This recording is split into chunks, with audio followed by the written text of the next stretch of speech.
I'm Natasha and welcome to my kitchen. Today I'm going to be making Krummel Pap. Now, Krummel Pap is usually made with maize meal, of course. And in the UK, I'm not too sure how many of you go to South African shops, but if you go to Tesco or Asda or any of the other shops, you can actually buy maize meal, and it's just as good as Ace or Uvisa, which you can buy in a South African shop. So here we go. I'm going to be making the maize meal online for you so you can actually see how it's done.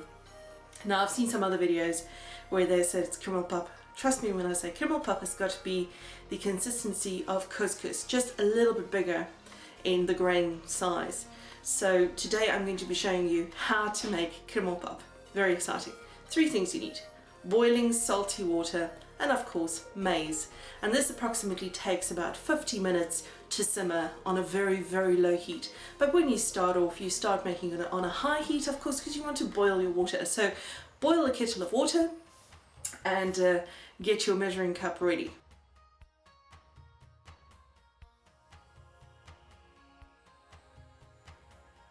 In a large pot, bring about 450 milliliters of water to a boil. Add a teaspoon of salt. So you use about, I'd say, a quarter of a pot of water, but it depends on how much you want to make. So the maize that I'm going to be making today, or the Krummel Pap that I'll be making today, is enough for about 3 to 4 people. Now, when you're making the maize, you have got to make it in a consistency where it's going to be slightly dry, but still a little bit wet. And you'll see in a minute exactly what I mean. You'll more than likely need a glass of water, and in this glass of water I've actually got a fork or a tongue, if you like, and I use this is my magic trick, but you can use a normal fork as well if you like. Right, here we go. The water is boiling away, so I'm going to be adding about 2 cups of maize. Make it up to about 2.5 cups. There we go. And I'm actually going to switch off my heat completely. You take your fork and you mix it through. Now just take your fork, just add a little bit of water because I can actually see it's still a little bit too dry. And you just mix it up. Basically, you're just going to be fluffing it out like such. Don't be afraid of it. Basically, once you've got it through, take your fork and even mix it through like this if you can, because it gives it that crumbly consistency. A lot of people would do it on the heat. I don't even bother to do it on the heat at all. Just turn your heat straight off. Once you're done, let's put the heat back on, shall we? And you can actually see I'm putting it on the lowest, smallest flame that I can possibly have. If you have an electronic stove, put it on so number 1, for instance. Basically, put your lid on, and now that it's on the lowest heat, you can actually see it's starting to vapor inside the pot, which means it's busy simmering. It's basically creating a steaming environment. Take your fork, however, put it back into your glass of water, and the reason being is that your maize meal gets stuck to the fork and you can't get it off later, whereas water actually loosens it up.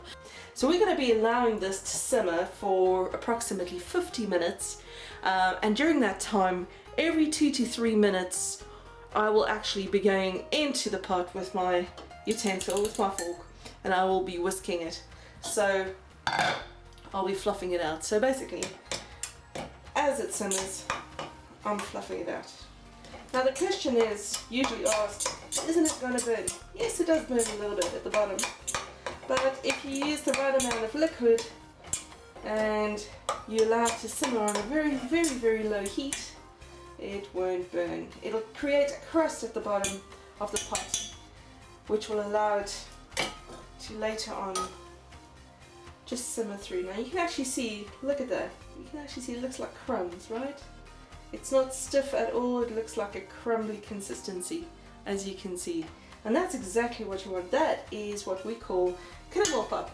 So we're going to be allowing this beautiful Krummel Pap to simmer for the next 50 minutes.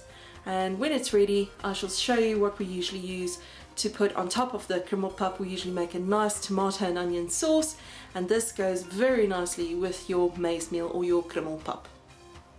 And as you can see, if you put your fork in it, that, ladies and gentlemen, is what we call Krummel Pap, or crumbed maize. And there you go. So I'm ready to dish this up, and it's going to be dished up alongside a lovely tomato and onion sauce and beef boerewors. And there you have it, a lovely South African dish of Krummel Pap and sauce and boerewors. I hope you enjoy the recipe, and thank you for watching.